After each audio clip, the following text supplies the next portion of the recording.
Good evening friends, मैं नीता भुजवानी ज्ञान भारत में आप सभी लोगों का हार्दिक स्वागत करती हूँ। ज्ञान भारत टीम जानती है कि आप सब लोग बहुत बहुत प्रसन्न हैं सर के वर्चुअल रिट्रीट के द्वारा जो ज्ञान मिल रहा है। बहुत सारे क्वेश्चंस हमको लगातार मिल रहे हैं। हम लोगों ने उसकी पूरी लिस्ट बना ली है। आज भी सर को कुछ थोड़े से क्वेश्चंस भेज दिए हैं। तो सर जो धर्म के बारे में बता रहे हैं, जो हमारे कर्तव्य हैं, किसी भी रूप में जो भी परिस्थिति है, हर क्षण क्षण में जो हमको अपने कर्तव्यों को, अपने धर्म को निभाना है, उसके बारे में भी थोड़ा बताएंगे। और पार्ट 3 है आज उसका, और क्वेश्चन आंसर्स भी कुछ लेंगे। वो सर के ऊपर है कि वो कितने क्वेश्चंस लेते हैं। पर फ्रेंड्स, आप लोगों के क्वेश्चंस हम बिल्कुल संभाल के रख रहे हैं। हमारी पूरी कोशिश है कि वो सर तक के पहुंचे और आपको जवाब उन्हीं के द्वारा मिल जाए, क्योंकि आप लोग को सेटिस्फैक्शन तभी होगा जब सर आपके आंसर्स देंगे। तो कोशिश करेंगे कि लगभग धीरे धीरे करके इन 11 दिनों के अंदर पूरे आंसर्स, क्वेश्चंस हम कवर कर लें। पर अगर कोई छूट जाते हैं तो कोई बात नहीं, फिर कभी सही। तो फ्रेंड्स, आज भी उसी टॉपिक के ऊपर लिया जाएगा जो सर ने थॉट डिजायर, अनबैलेंस थॉट के ऊपर बोला है। कई लोग समझ रहे हैं और कई लोग थोड़ी से कंफ्यूज हैं। तो सर कल जैसे मुझे बता रहे थे कि ये पूरा पर्सिवल की बुक थिंकिंग एंड डेस्टिनी से लिया गया है, जिसको हम कहते हैं अंतिम बुक है। यदि उसको कोई अच्छे से समझ ले और पढ़ ले तो उसको कोई बुक पढ़ने की जरूरत नहीं होती। एनलाइटमेंट आपका निश्चित है। इतनी प्यारी बुक है, पर उस बुक को समझने के लिए भी हमारे को कॉन्शियसनेस वहां तक के होनी चाहिए। तो मेरी सर से रिक्वेस्ट थी कल भी कि ठीक है, इस बार 11 दिन में जितने भी आप विजडम दे पा रहे हैं इस बुक से रिलेटेड आप दीजिए। फिर अगले महीने, 1 महीने के गैप के बाद फिर वो 11 दिन लेंगे। तो उसमें से और कुछ टॉपिक्स जो हमारे इस जीवन को बहुत प्रभावित करते हैं वो बताएंगे।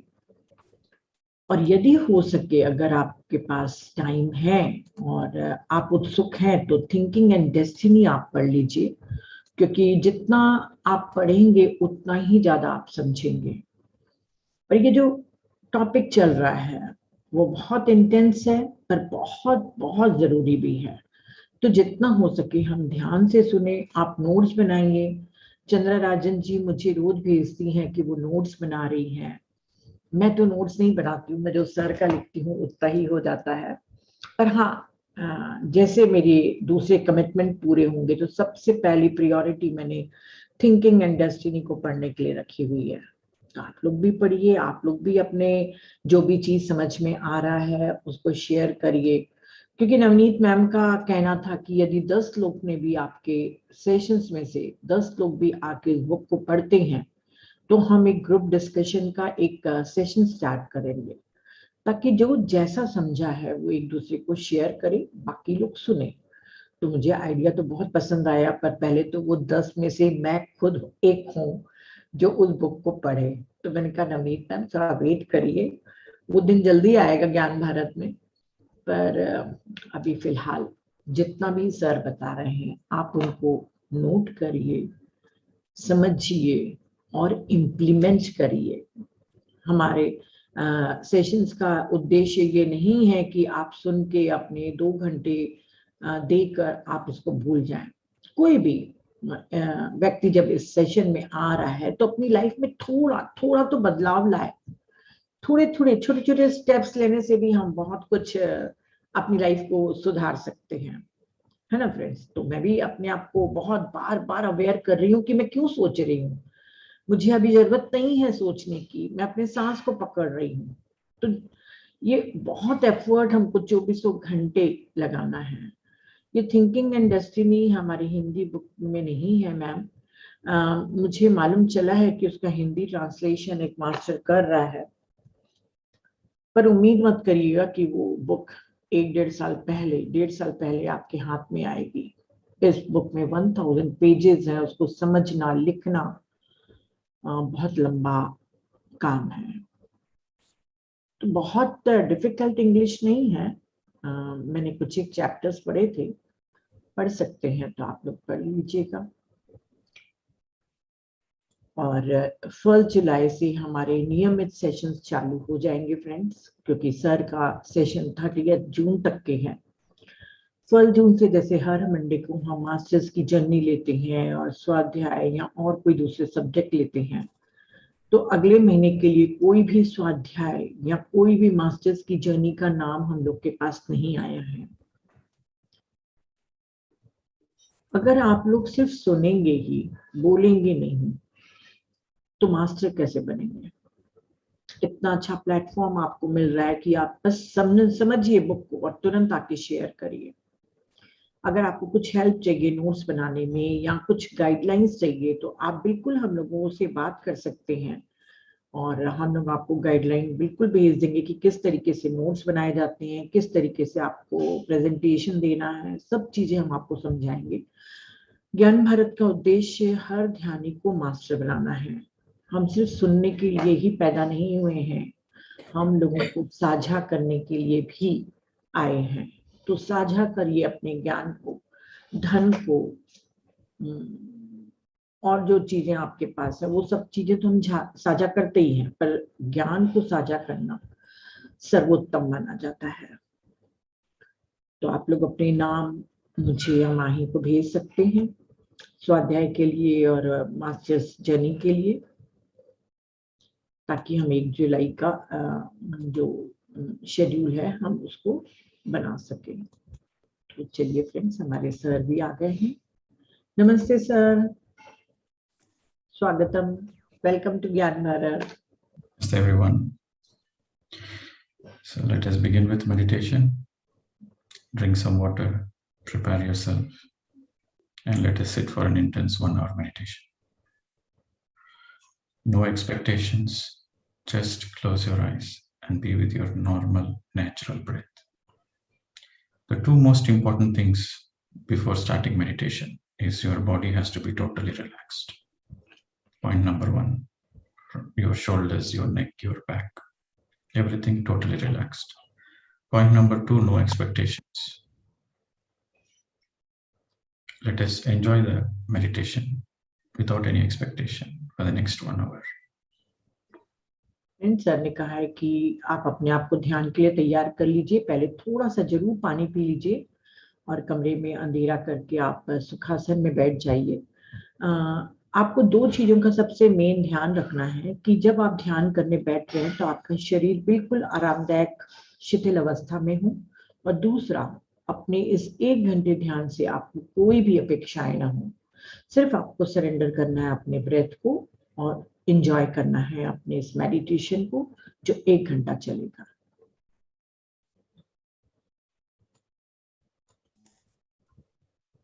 Let the thoughts come, but you don't bother about it. You be with your breath. Just be with your breath.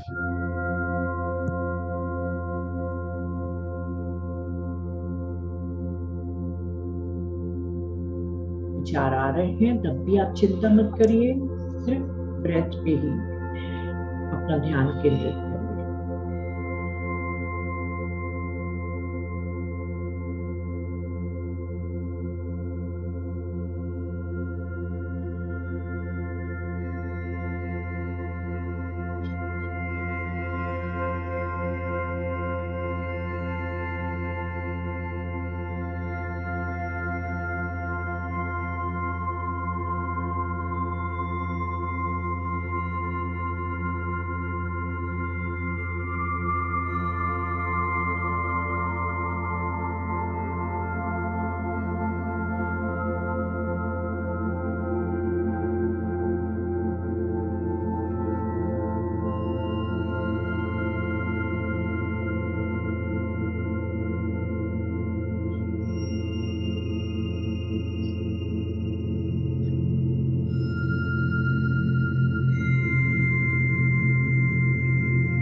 10 seconds.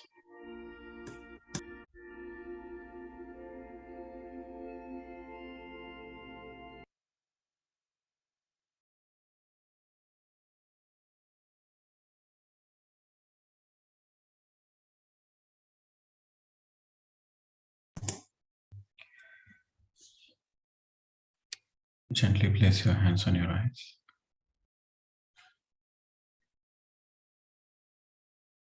5, 4, 3, 2, 1, 0.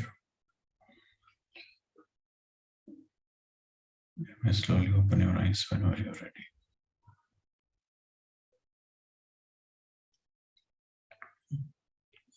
And drink plenty of water. Stretch your body.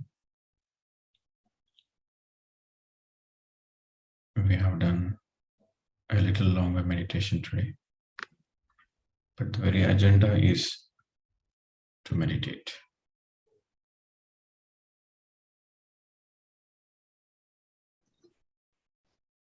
Thank you sir. Friends, आप लोग खूब सारा पानी P लीजिए, अपनी body को stretch कर लीजिए। आपका उद्देश्य सिर्फ ध्यान करना था, वो आपने अच्छे से किया।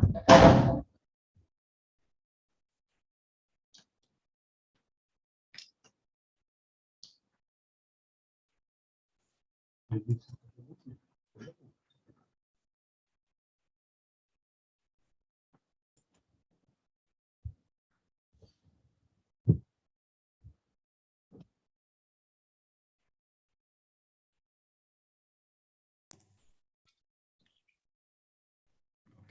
so first we'll take the questions.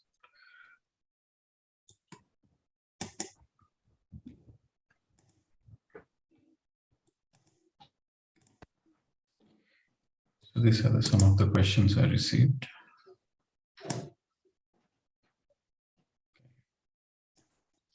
So the first question is, why do we need detachment? Why detachment is considered an impediment in spiritual growth? When as humans we face a strong desire of attachment, especially with our kids and family. Okay, so the question fundamentally is why we need detachment. So the simple answer is, if you want to come out of the suffering, then you have to practice detachment. That is a very simple answer.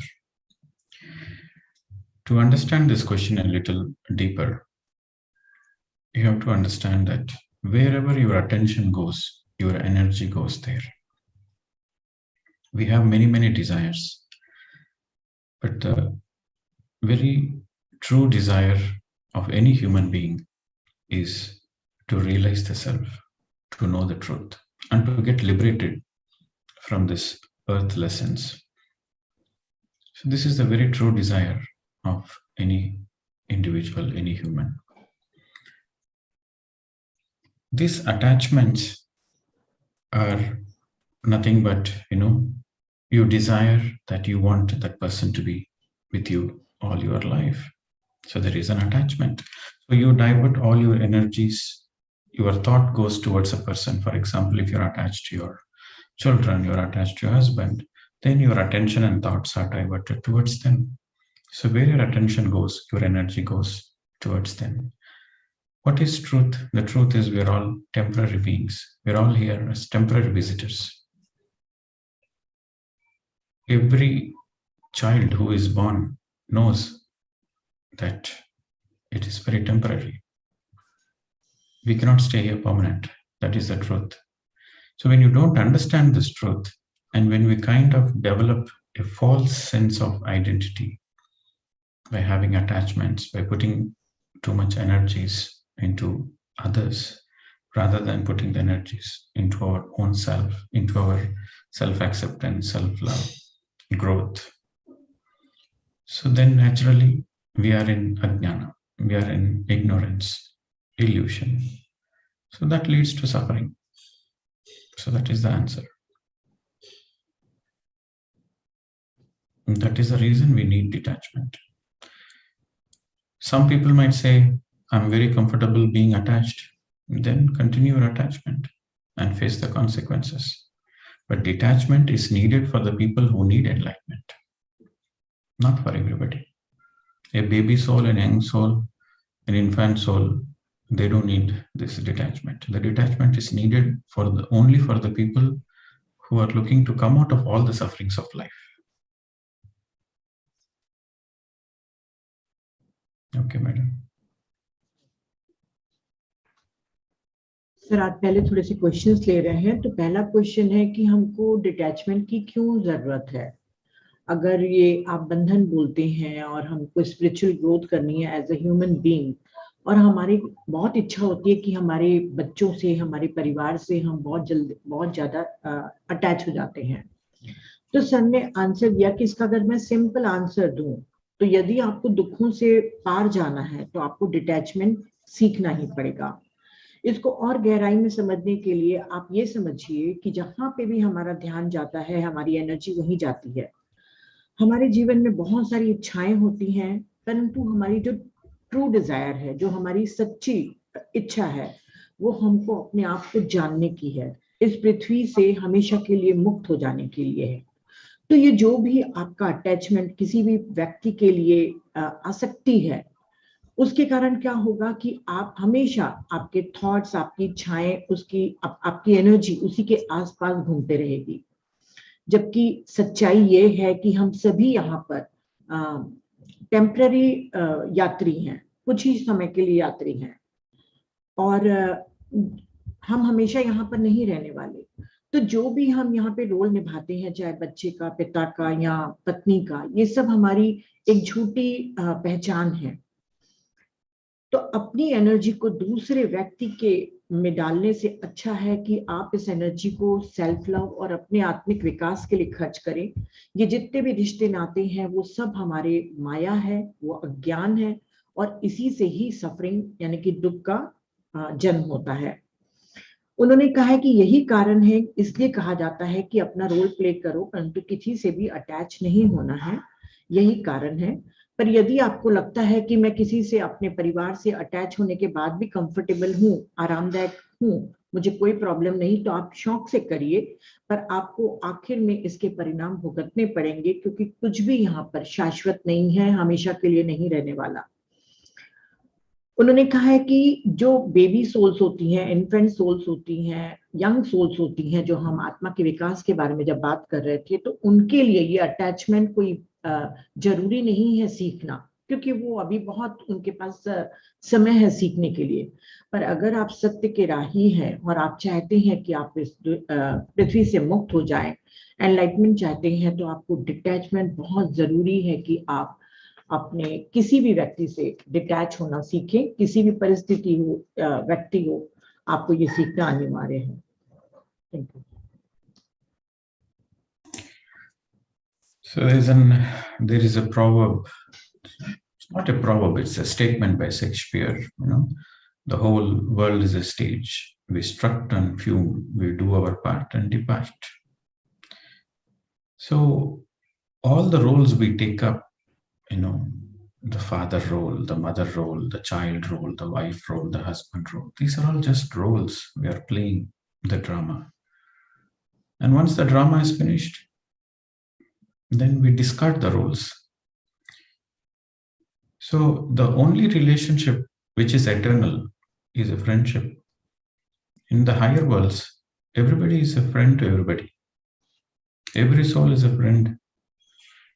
So if you can make every relationship into friendship, then the detachment happens very naturally. So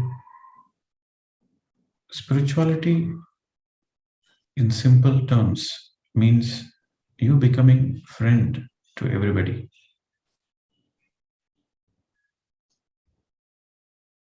This is again part of Dharma, which is called Maitri Dharma.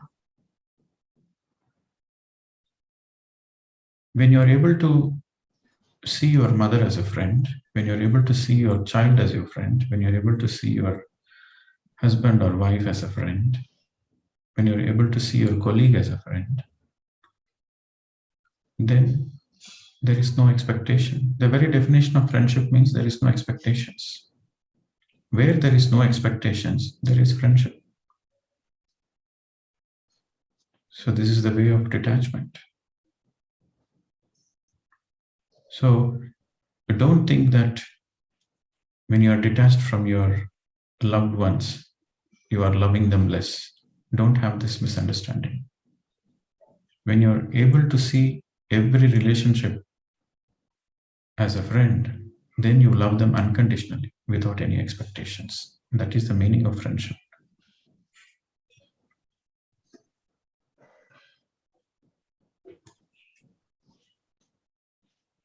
तो sir ने इसी answer को आगे करते हुए बताते हुए कहा है कि एक कहावत है, शेक्सपियर ने जो कहा है कि ये पृथ्वी पूरी एक नाटक है, हम सभी अपने अपने रोल्स को निभाने के लिए आते हैं और चले जाते हैं। चाहे यह रोल आपके फादर की हो या किसी की भी हो, मदर की, बच्चे की, ये सभी हम भूमिका निभाते हैं। ये एक ड्रामा है और जिस दिन ये ड्रामा खत्म हो जाएगा, आप अपनी भूमिका को छोड़कर अगली दुनिया की तरफ चले जाएंगे। तो एक ही रिश्ता है जो हमेशा शाश्वत रहता है, वो मित्रता है। आपका काम है कि आप अपने हर रिश्ते को एक फ्रेंडशिप में बदलिए। अगर फ्रेंडशिप में हर रिश्ते को बदल देंगे तो डिटैचमेंट स्वाभाविक रूप से आ जाएगा। स्पिरिचुअलिटी का अर्थ ही यही है कि आप सबके मित्र बन जाओ। ये एक मैत्रीय धर्म का हिस्सा है और आप इसका अर्थ ये है कि आप अपनी मदर को, फादर को, अपने बच्चों को, अपने हस्बैंड को, आपके कलीग को, जो भी आपके साथ आपके रिश्ते हैं, वो सबको आप एक मित्र बना लें। जब मित्रता होगी तो कोई भी एक्सपेक्टेशन नहीं होगा। फ्रेंडशिप का अर्थ ही होता है बिना कोई अपेक्षा के रिश्ता निभाना। तो ये एक तरीका है डिटैचमेंट का। और ये मत सोचना कि अगर हम किसी परिवार वाले से या किसी रिश्ते से डिटैच हो जाएंगे तो हम उससे प्यार कम करेंगे, प्यार कम हो जाएगा। जब आप किसी भी रिश्ते को अपनी मित्रता में बदलते हैं तो प्यार और बढ़ जाता है, क्योंकि वो प्यार आपका अनकंडीशनल हो जाएगा, अर्थात कोई भी अपेक्षा नहीं, सिर्फ आप एक मित्र बनेंगे। Let's go to the next question.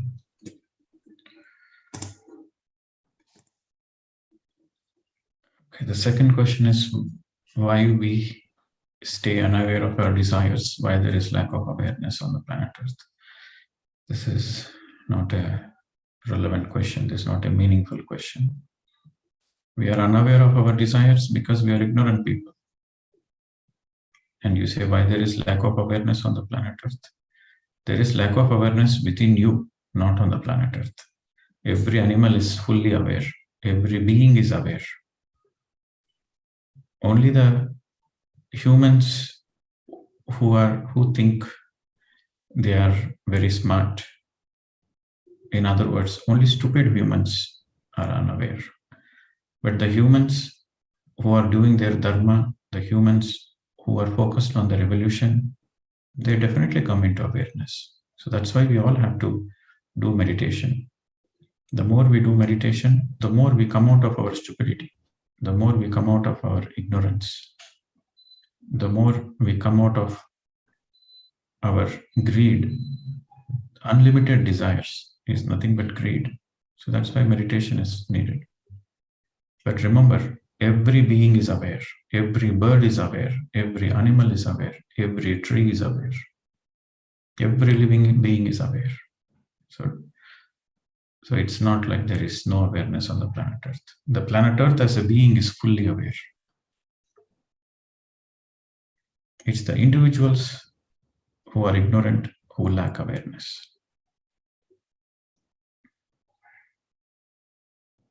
Okay.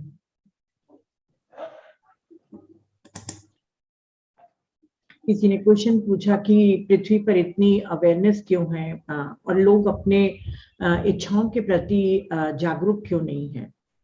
तो सर ने कहा करके कि इस पृथ्वी पर सभी चीजें, मतलब सभी एनिमल्स, बर्ड्स, ट्रीज, सभी कुछ कोई अवेयर है। और ये आप मत कहिए कि पृथ्वी पर अवेयरनेस क्यों कम है।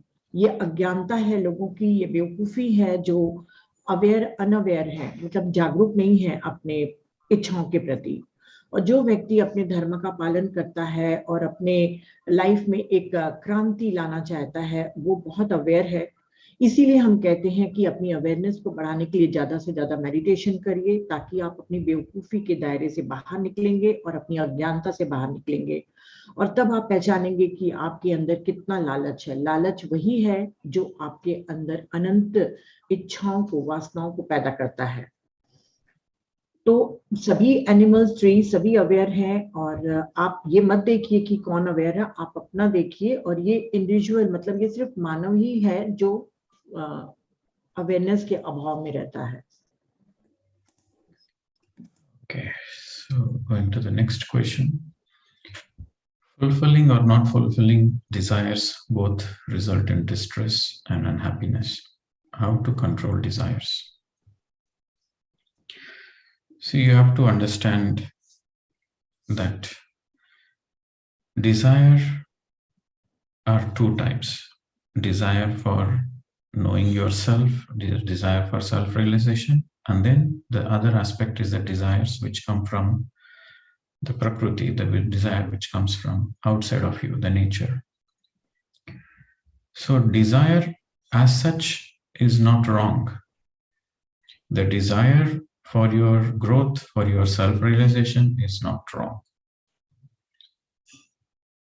Even the desire to the external desires is also not wrong, but when it becomes uncontrolled, when it becomes wants, when the desires are based on your want, then it leads to distress and unhappiness.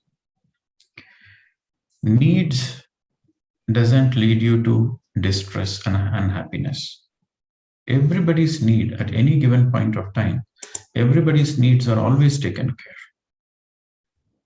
Even Mahatma Gandhi said, the world has enough for everybody's needs, but the world does not have for everybody's greed. So your needs are taken care at any given point of time. So as long as your focus is on your need, then you will never be in distress or unhappiness. But when your focus is on the wants, then naturally you are unhappy, you are in stress, because that is the very nature of the desire. The very nature of the desire is it is never fulfilled. For example, there is a need for you to buy a car, to go to work, and to drop your children to the school, to pick up your wife from the work. You need a car. That is a need. Okay, you need a small car. So you buy a car, and after a few days, after a few months, you see your neighbor, they are driving a Land Rover or a four-wheel drive. Then again, see, you needed a car, you got a car. But you see the neighbor buying a four-wheel drive, a fancy car. Again, the desire comes, why can't we buy that kind of a car? So whenever you focus on your wants, then it is never fulfilled. The wants keep on growing. Can you tell me how much money you are satisfied with? 1 crore, 2 crore, 10 crores. When you have 1 crore, then the desire comes for 2 crores. When you have 2 crores, the desire comes for 5 crores. So there is never ending for this wants. So that's why it leads to dukkha and happiness. But when your focus is on your needs, what you need is you need good food, shelter, clothing. When you focus on your needs, you're always in a state of happiness. That's why it is very important, if you are in the spiritual path, if your focus is self-realization, if your focus is happiness, then you should always focus on your needs, not your wants. At any given point of time, you should check yourself, okay, I have this desire. Is it my need or is it my want? If it is my need, then I will pursue it. If it is my want, then I don't want to waste my time and energy. Because if you are going behind your wants, then your desire for self-realization is at stake. So every meditator, every person who wants happiness in life should be aware of what is the need and what is a want. Suppose if you are not interested in enlightenment, you are not interested in eternal happiness, you are a baby soul, you are a young soul, your focus is only name and fame, your focus is to display your possessions, your focus is only power, then go behind your wants. You will be taking few more lifetimes until you realize the truth that the desires can never be fulfilled. So it's up to you. But a smart person, an intelligent person, will always focus on the needs. That is the truth.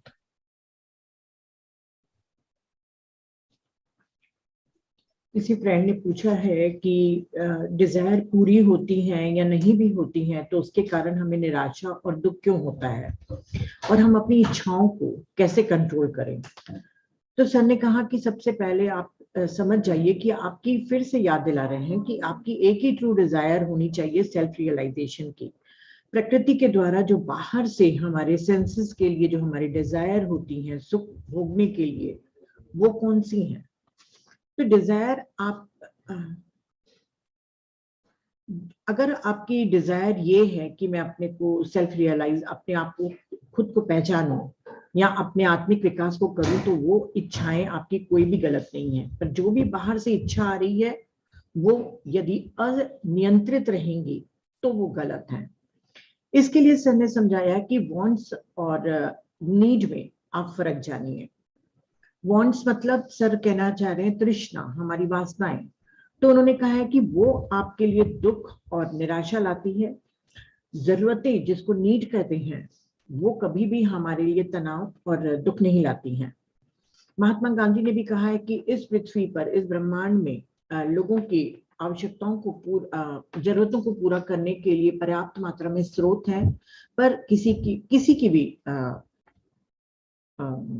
Grid को, लालच को पूरा करने के लिए resources नहीं है, मतलब उतने स्रोत नहीं है, रिसोर्सेज नहीं है। तो आपका पूरा ध्यान अपनी जरूरतों पे रहना चाहिए, वो आपके लिए कोई भी दुख नहीं लाएगा। जो वासनाएं हैं यानी कि तृष्णाएं हैं, वही आपके लिए दुख लाती हैं और वो कभी भी पूरी नहीं होती, वो हमेशा बढ़ते रहती हैं। एक वासना, एक तृष्णा पूरी होगी, फिर दूसरी, फिर तीसरी, ऐसे करके आपके बढ़ते ही जाएगी। जैसे मान लीजिए आपको कार की जरूरत है क्योंकि आपको काम पे जाना है, अपनी बीवी को काम से लेकर आना है, बच्चों को छोड़ना है, ये छोटे मोटे काम के लिए आपको कार की जरूरत है और आप एक कार खरीद लेते हैं और खुश हैं। पर कुछ दिनों के बाद या कुछ महीनों के बाद आपके पड़ोसी एक बहुत बड़ी आकर्षक गाड़ी लेके आते हैं, तब आपके मन में एक तृष्णा, एक लालच उठता है कि काश मेरे पास भी ऐसी बड़ी गाड़ी होती। तो ये जो तृष्णा है वो हमेशा बढ़ते जाती है, कभी भी खत्म नहीं होती।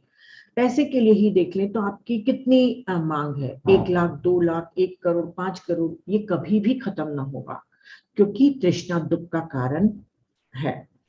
तो आपका पूरा ध्यान अपनी जरूरतों पे होना चाहिए। जो हमारी रोटी, कपड़ा और मकान, जो हमारी जरूरतें हैं हमारे लाइफ के लिए, उसके लिए आप इच्छा कर सकते हैं, वो आपके लिए खुशी लाएगा।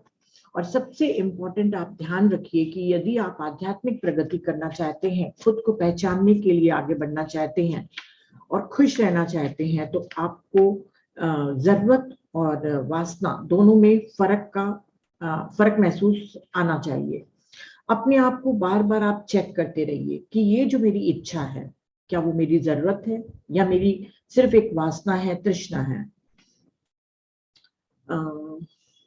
अगर आप बिना सोचे समझे अपनी सभी इच्छाओं को पूरा करने लग जाएंगे तो आप अपने स्पिरिचुअल पाथ पर फंस भी सकते हैं, आप आगे नहीं बढ़ सकते। तो इन दोनों में डिफरेंशिएट करिए। जो बेबी सोल वगैरह होती है, इन्फेंट सोल होती है, जिनका उद्देश्य पावर, नेम, फेम, पैसा, इन सब के लिए होता है, वो जितनी भी इच्छाएं करें, क्योंकि अभी उनको बहुत सारे जन्म और लेने पड़ेंगे अपने आप को जानने के लिए। और अगर आप फिर भी इच्छा करना चाहते हैं तो ये आपके ऊपर निर्भर है। स्मार्ट लोग और इंटेलिजेंट लोग सिर्फ अपनी जरूरतों के ऊपर ध्यान देते हैं, अपनी तृष्णाओं के ऊपर नहीं। Thank you. Okay, let's see the next question. If the desires is not encouraged, or if you have already suffered the consequences of the desires, are they balanced, or would they still reside in our subconscious? If you let go of the desire, if you don't have the desire anymore, the root seed of the desire is gone from you, then it is balanced. It won't be residing in your subconscious. So you have to focus on the root of the desire. Okay. So whether you experienced it and you let go of it, or you came into an awareness that you realized that that desire is not helping you. So either way, you revoke your desire, you drop your desire, then it is gone. It doesn't stay in your subconscious.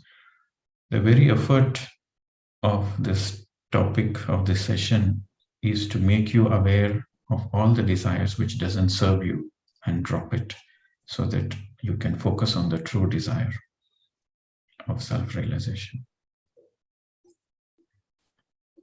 एक friend ने पूछा है, sir question दिखा दीजिएगा कि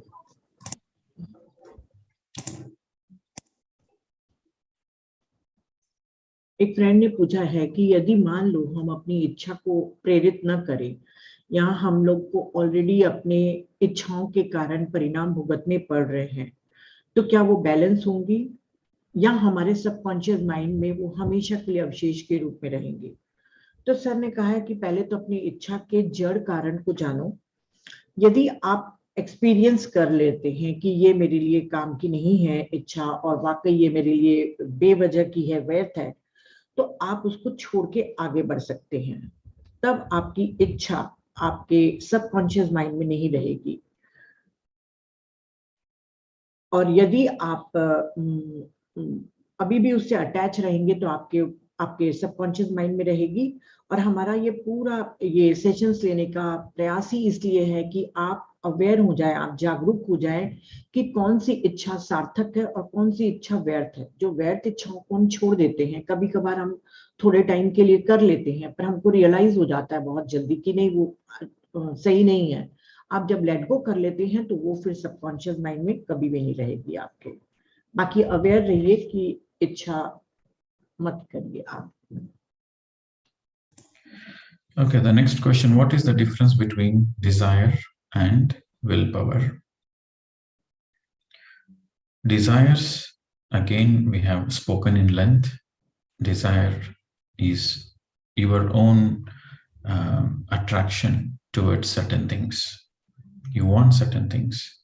That is a desire. To fulfill what you want, you have to use your willpower. So any desire, even a small desire or a great desire, a big desire, any desire, even for the desire of meditation, enlightenment, or even for the desire of reading books, or even for the desire of earning money, any desire, you need willpower. Without willpower is the tool through which you act upon your desires. So that is the difference between desire and willpower. Without willpower, you can never fulfill any of your desires. Even if you don't have willpower, you cannot even sit for meditation every day. If you don't have willpower, you cannot even read books. If you don't have willpower, you cannot get anything you want in your life. So it is through the willpower you fulfill your desires. Okay. किसी friend ने पूछा है कि इच्छा शक्ति और इच्छा में क्या फर्क है। तो सर ने कहा, इच्छाओं के बारे में आप जानते ही हैं कि इच्छाएं वो होती हैं जो हमें आकर्षित करती हैं, जो आप कोई विशेष चीज पाना चाहते हैं, और जो अपनी इच्छाओं को पूरा करने के लिए आप अपनी चीजों, अपनी शक्ति को यूज करते हैं, उसे इच्छा शक्ति कहते हैं। इच्छा शक्ति बहुत जरूरी है। ये आप मेडिटेशन करने के लिए, अपने एनलाइटमेंट पाथ पे आगे बढ़ने के लिए, आध्यात्मिक पुस्तकें पढ़ने के लिए, पैसे कमाने के लिए, जो भी आपकी इच्छा है, हर एक को पूरा करने के लिए आपको विल पावर की जरूरत है। विल पावर एक ऐसा साधन है जिसके द्वारा आप अपने डिजायर को पूरा करते हैं, अपनी इच्छाओं को पूरा करते हैं। बिना इच्छा शक्ति के आप मेडिटेशन करने भी नहीं बैठ सकते, आप चाहे भी तो बुक नहीं पढ़ सकते, आप जो भी चीज पाना चाहते हैं वो तब तक के नहीं पा सकते जब तक कि आपके अंदर वो इच्छा शक्ति नहीं होगी और आप उस चीज के लिए प्रयत्न नहीं करेंगे। तो इच्छा शक्ति हमारे लिए बहुत जरूरी है। And so the question, the most important question should be, how do we develop our willpower? How do we develop our willpower? Because willpower is necessary in life. Whatever we want to achieve it, we need willpower. So how do we get more willpower? How do we develop our willpower? That is the right question. So the answer is, any discipline you follow in your life, it helps to increase your willpower. For example, you have a discipline that I'm going to meditate first thing in the morning, and without meditating, I will not do any of my work. The first thing in the morning is I will meditate. If that is the discipline you have in your life, then that helps you to have more willpower. Or you say, okay, 1 day a week, I will do fasting. That is a discipline. So that practice of that discipline, you going through that discipline, helps you to have willpower. You see, in the army, they go through a vigorous discipline, because to fight your opponent in the battlefield, to not to worry about your life and not to worry about any of your personal family attachment, you want to go fight for your country, you need a lot of willpower. So that willpower is they get through the rigorous discipline they have in the military. Even in our life, we have to have discipline. We have to have a routine. So the more you are disciplined in your life, the more you have willpower.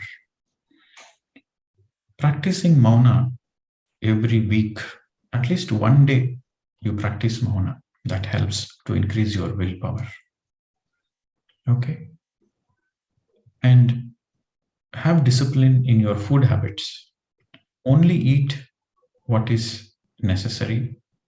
Don't overeat. And eat the right kind of food. These are all discipline. To follow all those things, in this 11 days, we have given certain things. That is nothing to increase your willpower. When you follow it, it increases your willpower. So the most important thing you have to remember is, the more you have discipline in your life, the more you will have willpower. The more the willpower, the more you will get what you want in life.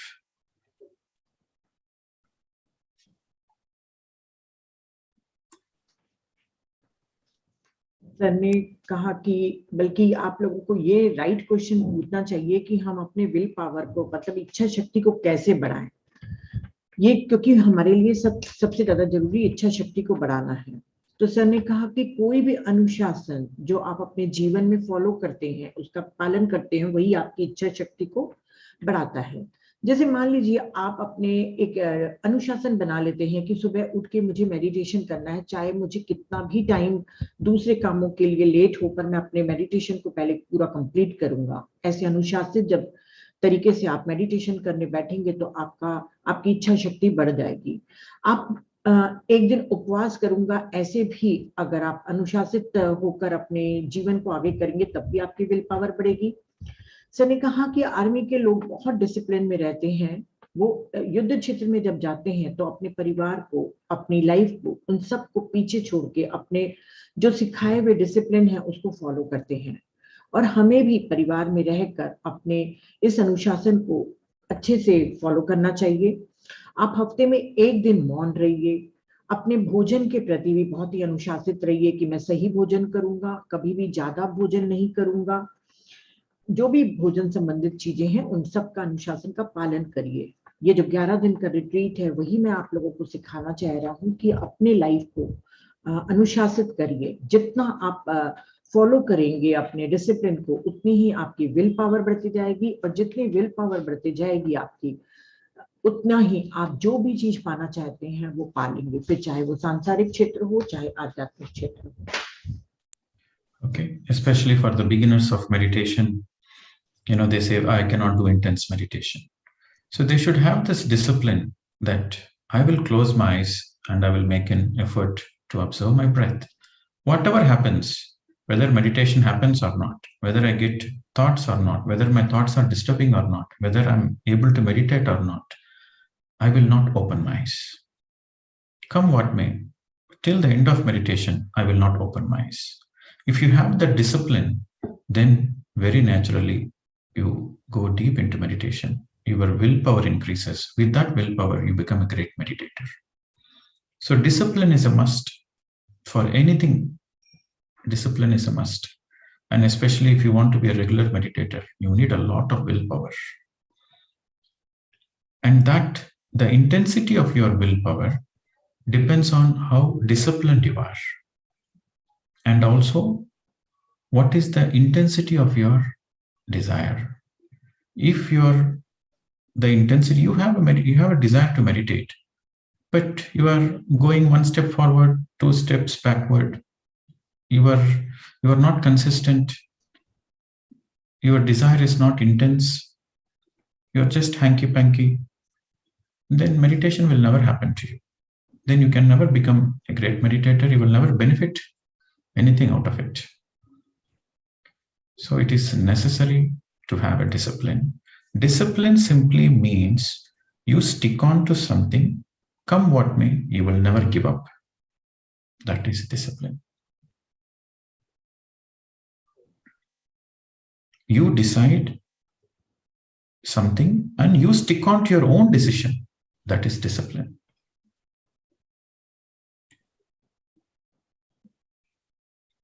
Okay. जैसे ने कहा कि ये जो हम कह रहे हैं विल पावर, ये खासकर नए साधकों के लिए बहुत जरूरी है, क्योंकि उनको अक्सर ये अड़चन आती है कि वो इंटेंस मेडिटेशन अर्थात बहुत देर तक के वो मेडिटेशन नहीं कर पाते हैं। तो उन लोग अपने विल पावर को बढ़ाएं और सोचे, बिल्कुल निश्चित कर लें कि मैं अपनी आंखें बंद करूंगा और अपने सांसों के प्रति समर्पित हो जाऊंगा। कितने भी विचार मेरे पास आए या ना आए, मेरा ध्यान लगे या ना लगे, चाहे कुछ भी हो जाए, मैं अपनी आंखें नहीं खोलूंगा। अगर वो ऐसे अनुशासन का पालन करेंगे तो वो अपने मेडिटेशन में गहरे उतरेंगे और इसके द्वारा उनकी विल पावर भी बढ़ते जाएगी और अपने वो आध्यात्मिक अच्छा ध्यान कर पाएंगे और आध्यात्मिक यात्रा में आगे बढ़ पाएंगे। सभी के लिए डिसिप्लिन जरूरी आवश्यक है। और उन्होंने कहा है कि आपकी इच्छा शक्ति की जो तीव्रता है वो और आपकी इच्छा की जो तीव्रता है वो मायने रखता है। क्योंकि क्या होता है कि आप इच्छा तो करते हैं मेडिटेशन करने की या कोई भी चीज करने की, हम एक स्टेप आगे बढ़ते हैं, पर एक कदम आगे बढ़ते हैं, फिर पीछे दो कदम पीछे हो जाते हैं। इसके कारण आप एक अच्छे ध्यानी नहीं बन सकते हैं, नहीं बन पाते हैं और ध्यान का पूरा लाभ नहीं ले पाते हैं। तो डिसिप्लिन का अर्थ मैं इतना ही कहूंगा फ्रेंड्स कि आप जो भी निर्णय लेते हैं, चाहे अपने मेडिटेशन से रिलेटेड या कोई भी चीज के लिए, जब आप एक अनुशासन बनाते हैं, अनुशासन का अर्थ होता है कि जो भी आपने निर्णय लिया है तो उसको आपको पालन करना ही है, उससे मैं पीछे नहीं हटूंगा चाहे कुछ भी हो जाए। जैसे मेडिटेशन के लिए है तो आपको उसके बदले में चाहे कुछ भी और दूसरे काम में लेट हो या जल्दी उठना पड़े या देर से सोना पड़े, जो भी आप करना समझना चाहें समझ लीजिए। उनका कहना है कि जो निर्णय लिए हैं उसको किसी भी तरीके से पीछे नहीं हटना है, उसका पालन करना ही है। वो डिसिप्लिन है, वो अनुशासन है। इससे आपकी विल पावर बढ़ेगी। And this is where the intense silence retreats, the spiritual retreats help a person to develop that particular discipline and increase the willpower. It is recommended that if you want to develop your willpower and you want to progress in your spiritual journey, whenever there is a possibility, you attend group meditations. When you are part of a group meditation, individually you need a lot of willpower to do individual meditation, to stick on to the routine. But when you join the group meditation, then the group meditation helps you to have a certain discipline, because every day The meditation starts at a particular time and it finishes at a particular time. The whole group comes in. So when you are able to become part of the group meditation, then that helps you to have more discipline in your life. Then slowly, you can do intense meditation on your own. So that's why group meditations are also very important, number one. And number two, retreats, spiritual retreats. You would have heard of Vipassana. Vipassana retreats also helps in giving the discipline, or any silence retreats, any intense meditation retreats, any detox retreats help you to have the discipline, and it helps you to have the willpower. And with more discipline, with more willpower, you move forward in your evolution, in your life journey. तो sir ने कहा कि आपके अनुशासन को और अपने will power को बढ़ाने के लिए आप कोई भी स्पिरिचुअल साइलेंस रिट्रीट, जो मौन की जो रिट्रीट होती है, उनमें भाग ले सकते हैं। इससे आपकी डिसिप्लिन भी बढ़ जाएगा, अनुशासन भी बढ़ जाएगा और आपका विल पावर भी बढ़ जाएगा।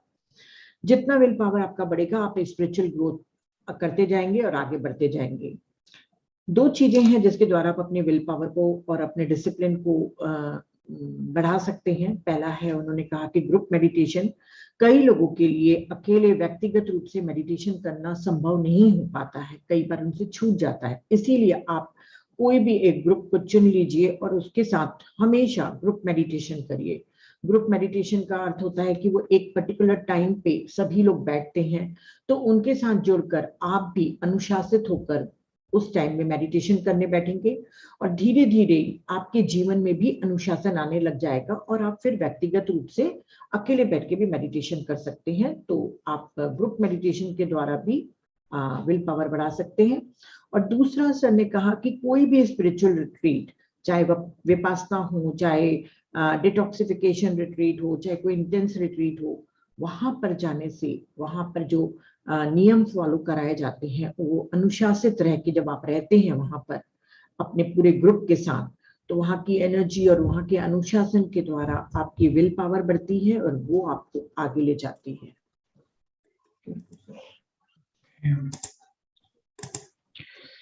So next, the question: do feelings come first and then desires, or vice versa? So does the feelings come first or the desires come first? Okay. So it depends on what kind of energies you are having.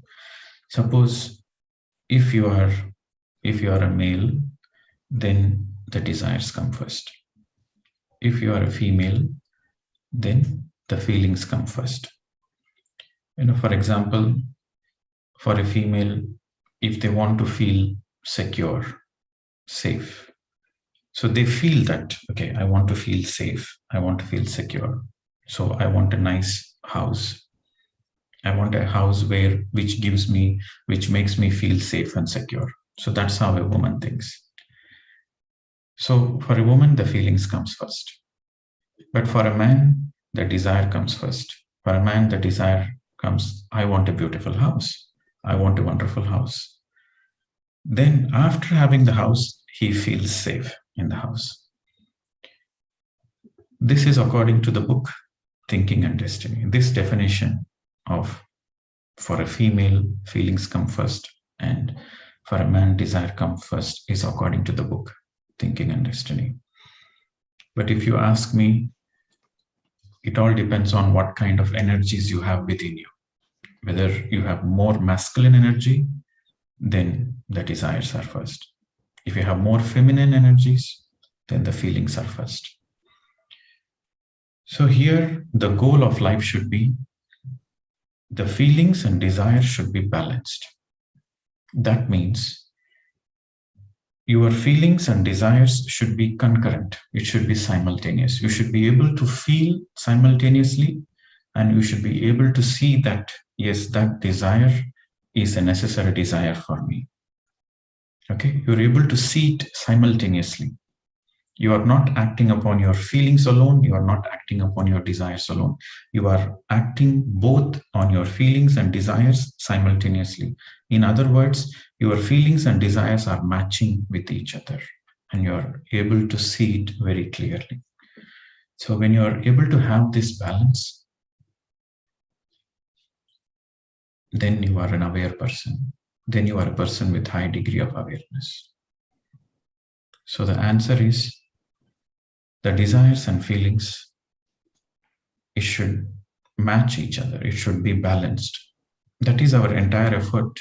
Our entire effort of the spirituality is to balance our feelings and desires. Okay. किसी friend ने पूछा है कि इच्छा और feeling अर्थात अनुभूति जो हम फील करते हैं, उसमें कौन पहले आता है? पहले फीलिंग होती है या पहले डिजायर? तो सर ने कहा कि ये इस पर डिपेंड करता है कि आपके पास आप कौन हो। एग्जाम्पल के तौर पे यदि आप मेल हो, मर्द हैं, तो आपकी इच्छा पहले आएगी, और यदि एक औरत है तो उसकी पहले फीलिंग आएगी। और एग्जाम्पल देके सर ने बताया कि मान लीजिए कि एक विमेन है, वो एक अपने को सिक्योर करना चाहती है, अपने को सेफ महसूस करना चाहती है, तो वो एक अच्छे घर की इच्छा करती है, एक अच्छा घर हो जिसमें मैं फील और सेफ और सिक्योर फील करूं, सुरक्षित महसूस करूं, तो वो घर बनाना चाहेगी। और यदि वहीं पे एक मर्द रहेगा तो वो पहले डिजायर करेगा, सिर्फ इच्छा करेगा कि मेरे पास एक अच्छा घर हो। जब उसका घर हो जाएगा तब वो फील करेगा कि हाँ, मैं इस घर में सुरक्षित हूँ, मुझे सेफ है यहाँ पर। तो सर ने कहा कि ये जो मैं आप लोगों को बता रहा हूँ मेल और फीमेल का, वो थिंकिंग एंड डेस्टिनी से बताया है, क्योंकि पर्सिवल सर ने डिजायर को मैन कहा है और फीलिंग को विमेन कहा है। पर अगर कोई मुझसे पूछेगा तो मैं उसका आंसर दूंगा कि आपके पास कौन सी एनर्जी है। यदि आपके अंदर मस्कुलिन एनर्जी अर्थात पौरुष तत्व ज्यादा है तो आप में पहले इच्छा आएगी, और यदि आपके में स्त्रीण एनर्जी ज्यादा है, फेमिनिन एनर्जी ज्यादा है, तो पहले आप में फीलिंग आएगी, वो भावना, वो अनुभूति आएगी। और हमारे जीवन का उद्देश्य होना चाहिए कि हम फीलिंग और डिजायर दोनों को बैलेंस कर सकें। ये दोनों एक साथ होना चाहिए। जो भी आपकी इच्छा हो वैसी ही आपकी फीलिंग होनी चाहिए, तभी आप सार्थक की इच्छा को पूरा कर पाएंगे। सिर्फ अच्छा लग रहा है कोई चीज, उसके लिए आप डिजायर मत करिए। इच्छा अकेला नहीं होना चाहिए, मतलब इच्छा अकेली नहीं होनी चाहिए और फीलिंग भी अकेली नहीं होना चाहिए। इन दोनों के बीच में मेल होना चाहिए, इन दोनों का बीच में संतुलन होना चाहिए। इसे ही हम हाई डिग्री ऑफ अवेयरनेस कहते हैं, जागरूकता का उच्चतम शिखर कहते हैं हम इसे ही। और डिजायर और फीलिंग को बराबर मेल भी और संतुलन भी करना चाहिए। स्पिरिचुअलिटी का अर्थ ही यह है कि आप दोनों को साथ साथ संतुलित कर सकें और संतुलन हो सके आपका, या मेल हो सके। Okay. So fundamentally, when you're masculine and feminine within you are balanced, then naturally your feelings and your desires will also be balanced. So the balancing aspect is the key aspect here. हाँ, मैंने शायद ये sentence भूल गई थी। Sir ने कहा है कि आपके अंदर मस्कुलिन और फेमिनिन एनर्जी का संतुलन होना चाहिए, तभी जो आप फील करते हैं वैसे ही आप डिजायर करेंगे, जैसे डिजायर होगी वैसा ही आप फील करेंगे। उसमें आपका मेल तभी हो पाएगा जब आपके अंदर दोनों एनर्जी बैलेंस रहेंगे। So with this balance, then what happens? Okay, you have a feeling and you have a desire, then both are balanced, then what happens? Then you use the willpower and you take action. So you manifest, and whatever you act upon, where there is a balance with your feelings and desires, you act upon it. That supports you, that helps you. That supports you, helps you to have what you want in your life. Remember, I told you there are aims. Even again in Dharma, everything is, I want to link it up to Dharma. Again, Dharma, there are three categories. First, what you want in your life. What is the duty of your life? What is the aim of your life? What is the purpose of your life? That is first category. The Dharma of your entire lifetime, that is one. Then the second, what is your dharma for the next 24 hours? And the third, what is the dharma in this moment? So when the dharma of this moment and the dharma of the next 24 hours and the dharma of your entire lifetime, they all are in balance, then you are in the right path. Then that dharma helps you in liberation. That dharma protects you.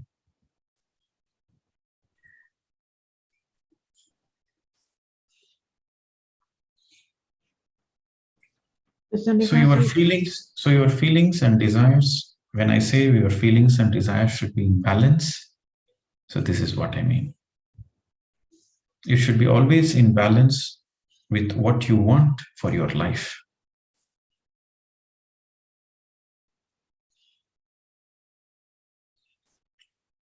Because when you take an action, that becomes your duty. When you act upon your feelings and desires, that becomes your dharma. And that has to be in alignment. Okay. Last वाला sentence क्या बोले कि जब आप action लेंगे तब वो आपका धर्म है. That is you're doing your duty. Right.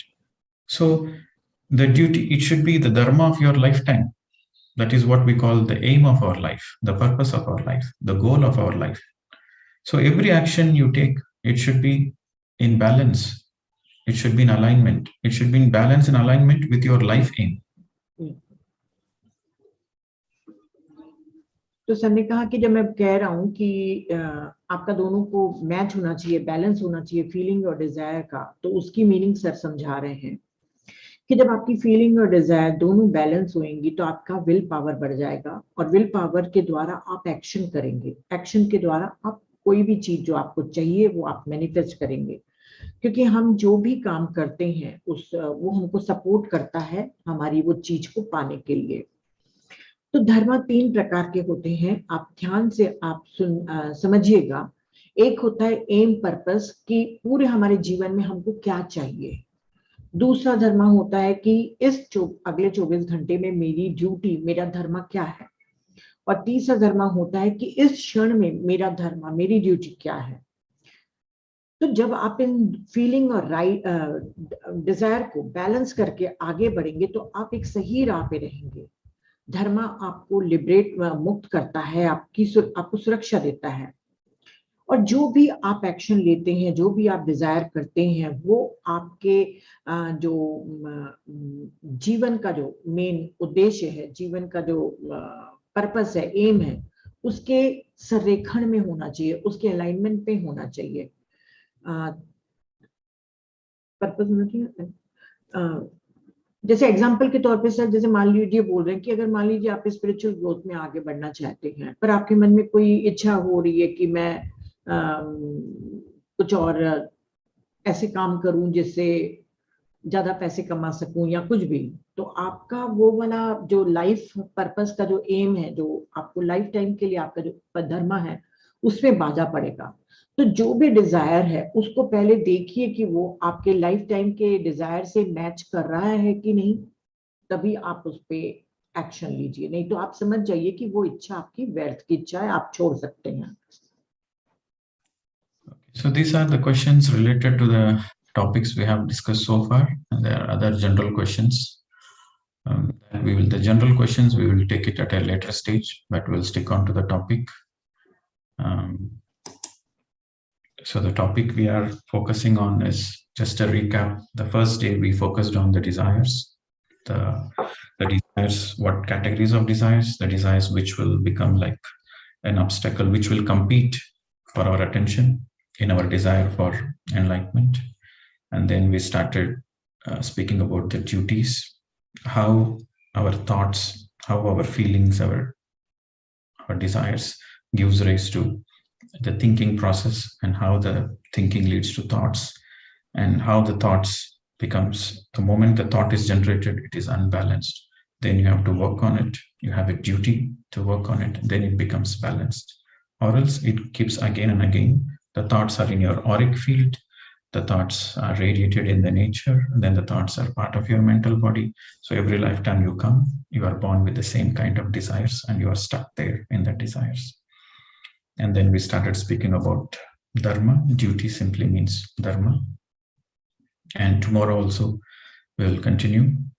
And so from tomorrow onwards, I will go a little deeper into the aspects of dharma. Dharma simply means action. There are two things: truth, satyam, dharma. Satyam means what is true, what is untrue. In other words, what is eternal, what is temporary. That which is eternal is satyam. That which is temporary is asatyam. So only a person who is in satya can be able to perform that dharma. Satyam is something which is spoken. Dharma is something which is executed, action. Dharma relates to action. Satyam relates to what is your knowing and what you are speaking. The truth has to be spoken and the dharma has to be executed. So when you are in dharma, there is peace, tranquility, happiness in your life. How can you say somebody is in dharma or somebody is in adharma? When somebody is peaceful in his life, tranquil in his life, that means he is in his dharma, he is doing his dharma properly. If somebody is not peaceful, then he is in adharma. Adharma leads to abhagya, which simply means dissatisfaction, lack of peace, lack of happiness in life. So the more you understand dharma, the more you know what to do, what not to do. This is the most important question at any given moment in our life. The most important question is what to do, what not to do. So the more and more we understand dharma, the more we understand what to do, what not to do. So tomorrow, day after, and the day after, we will speak exclusively about this topic of dharma. What are the kinds of dharmas? There are many kinds of dharmas. There are many types of dharmas. And dharma is not the same. It is different for every individual. This is the beauty of dharma. Dharma is unique to the individual. Every single person has his or her own unique dharma. And it depends on your color of the aura. What kind of aura you have? Varna. It depends on the varna. That is called varnashrama dharma. What kind of aura you radiate. In other words, at what level of evolution you are in, then your dharma changes.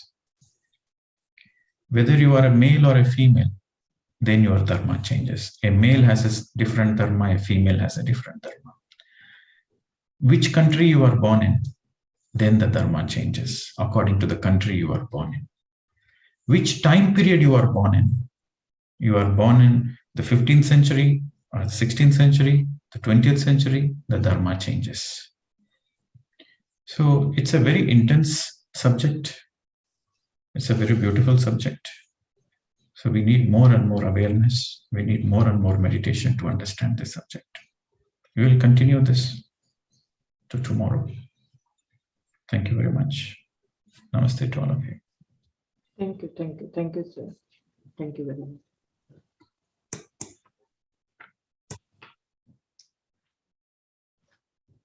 Sir पूरा recap बता रहे थे कि जो हम 5 दिन से धर्म के ऊपर इतनी चर्चा कर रहे हैं कि कैसे हमारी इच्छाएं हैं, इच्छाओं के प्रकार बताए हैं और कौन सी हमारी ट्रू इच्छा है और उसकी प्रतिद्वंदी कौन कौन सी इच्छाएं होती हैं, हमारे धर्म क्या है, हमारी फीलिंग डिजायर क्या है और जैसा हम सोचते हैं वैसे ही हम विचार पैदा करते हैं और जो हमारे विचार पूरे नहीं होते हैं वो अनबैलेंस्ड रह जाते हैं, जिसके ऊपर हमें काम करना है, जिसको अनबैलेंस थॉट ही हमारे धर्म के रूप में हमारे जीवन में आते हैं, जिस पर हमको काम करना है।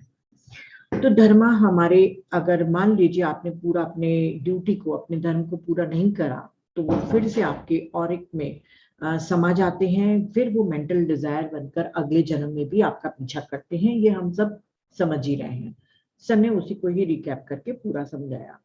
तो इन्होंने कहा है कि धर्म दो प्रकार के होते हैं, सत्यम और धर्म। धर्म तो सत्य क्या है वो आप जानते हैं कि जो हम सत्य के बारे में जानते हैं वो शाश्वत है, और जो टेम्पररी होता है वो असत्य है।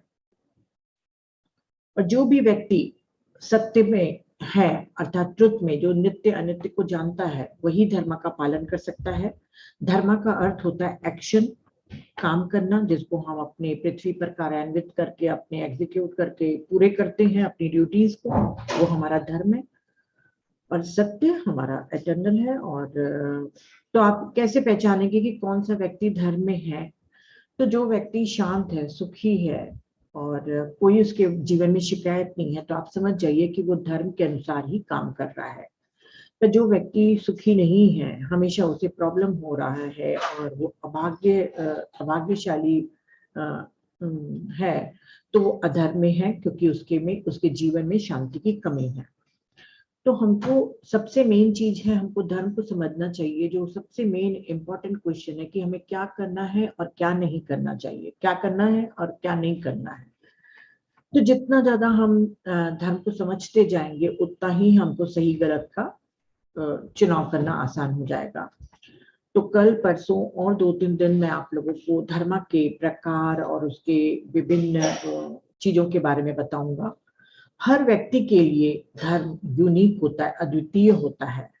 ये निर्भर करता है कि उसकी ऑरा का कलर क्या है। ऑरा का कलर अर्थात वर्णाश्रम। आपके आत्मा के विकास का स्तर क्या है, आप मेल हैं कि फीमेल हैं, उसमें भी धर्म चेंज होता है। आप किस कंट्री में पैदा हुए हैं, आपने जिस पीरियड में जन्म लिया है, उसके अनुसार भी धर्म चेंज होता है। और जितना ज्यादा हम धर्म के बारे में जितना ज्यादा हम मेडिटेशन करते जाएंगे, उतना ज्यादा हम अपने धर्म के प्रति अवेयर होते जाएंगे। क्योंकि फ्रेंड्स, कोई ऐसी लिस्ट नहीं है कि आपके लिए कोई एक लिस्ट बना के दे दिया जाए कि आपका धर्म क्या है। चाहे आप पत्नी रहें, चाहे आप एक माँ रहें, हर क्षण आपका धर्म चेंज हो रहा है। तो जितना मेडिटेशन उतना अवेयरनेस कि मुझे क्या करना है, क्या नहीं करना है। तो thank you, thank you, thank you friends. Yes Puja, कुछ कहना था? हाँ, मुझे एक चीज क्लैरिफाई करनी थी रीता जी, आपकी क्या अंडरस्टैंडिंग हुई? वो क्वेश्चन था ना कि फीलिंग कम्स फर्स्ट या डिजायर कम फर्स्ट। तो मुझे वो बहुत लाइक उसका कंक्लूजन नहीं मुझे समझ में आया है। Maybe I will listen to the video again. Feeling जैसे मान लीजिए सर ने कार का एग्जांपल दिए, या कोई और भी अपन बोले, अपन किसी दूसरे की देख के इच्छा होती है ना, अपने को खुशी मिलती है कि हाँ ऐसा मेरे पास भी होना चाहिए। तो अपन दूसरों की खुशी या दूसरी चीजों के प्रति अट्रैक्ट होके एक फील करते हैं कि हाँ इट्स गुड, इट्स गुड, और हम अनजाने में वो डिजायर कर लेते हैं।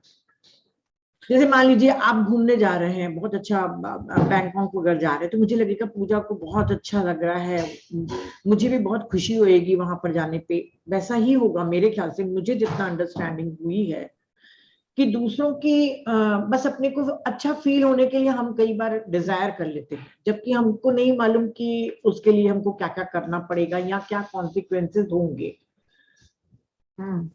जैसे उन्होंने कहा कि ये होता है कि फेमिनिन एनर्जीज हैं और मैस्कुलिन एनर्जीज हैं, और फेमिनिन एनर्जीज डोमिनेंट है तो आप फील पहले करते हैं, और अगर मैस्कुलिन एनर्जीज डोमिनेंट है तो आप डिजायर पहले करते हैं। ठीक है, what I am not sure about कि क्या फेमिनिन और मैस्कुलिन तो सब में है, राइट? हम सब में फेमिनिन और मैस्कुलिन पार्ट है। As we say soul doesn't have a sex, soul is androgynous.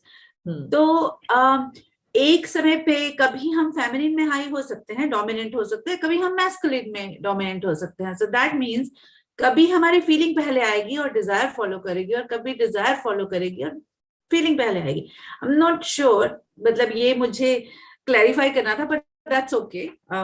क्षणों के हिसाब से तो नहीं बदलता है। जैसे आपके अंदर जो कोई भी एनर्जी ज्यादा रहेगी तो वो ज्यादा ही रहेगी ना। जैसे डिजायर पर्सिबल वो क्यों बार बार बोलते हैं, क्योंकि देखिए एक मर्द को ना ज्यादा चीज चाहिए रहती है, मतलब ज्यादा पैसा, ज्यादा घर, बहुत, मतलब हर चीज में वो डिजायर पहले करता है। और औरत क्या करती है, उसका बस परिवार सुखी रहे, उसके अड़ोस पड़ोस के लोग ठीक ठाक हैं, बस उसके लिए उतना ही बहुत है। उसको नहीं मतलब है कि दूर देश में क्या हो रहा है क्या नहीं, मतलब समझ रहे हो, उसकी बहुत ज्यादा डिजायर्स नहीं होती हैं औरतों की।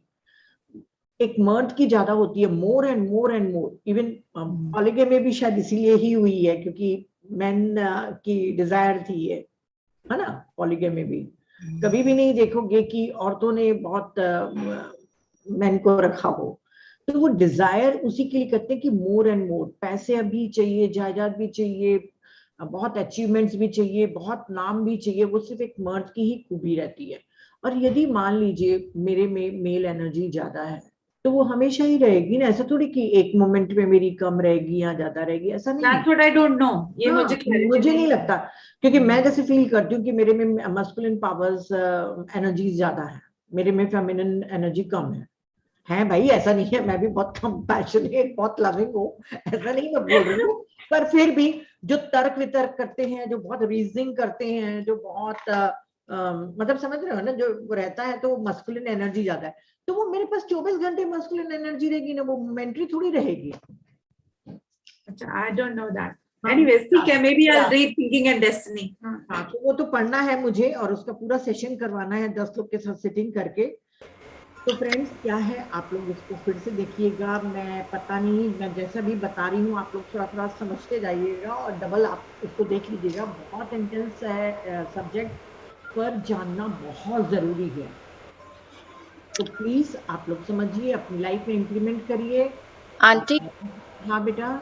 एक चीज और भी होती ना ये, क्योंकि मैं ये बात बहुत लोगों से बोलती हूँ कि जैसे मेरे में भी मस्कुलिन एस्पेक्ट ज्यादा था शुरू से, बट अभी लेटली कुछ सालों से मैंने फेमिनिन को बैलेंस किया है, स्पेशली मेडिटेशन के बाद।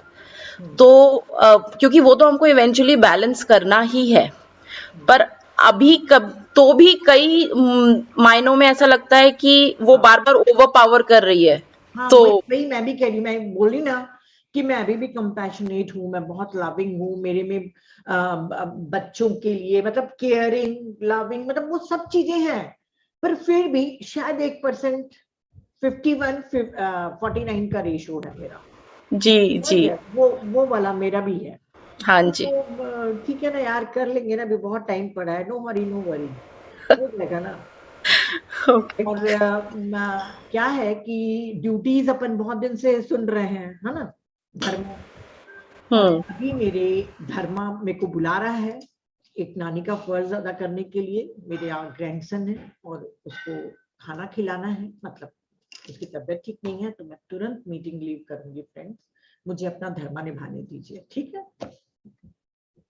चलिए, bye bye, bye bye, good night. कल भी इसी को ही कंटिन्यू करेंगे, और कल बहुत ही एक अच्छा सरप्राइज देने वाले हैं फ्रेंड आप लोगों को, जिसका आप लोग बहुत दिन से वेट कर रहे हो। डिटेल में पूरा आफ्टर मेडिटेशन, बिफोर सेशन, बहुत ही अच्छा एक सरप्राइज आप लोगों को मिलेगा। और आशा करती हूँ कि आप बहुत खुश होंगे।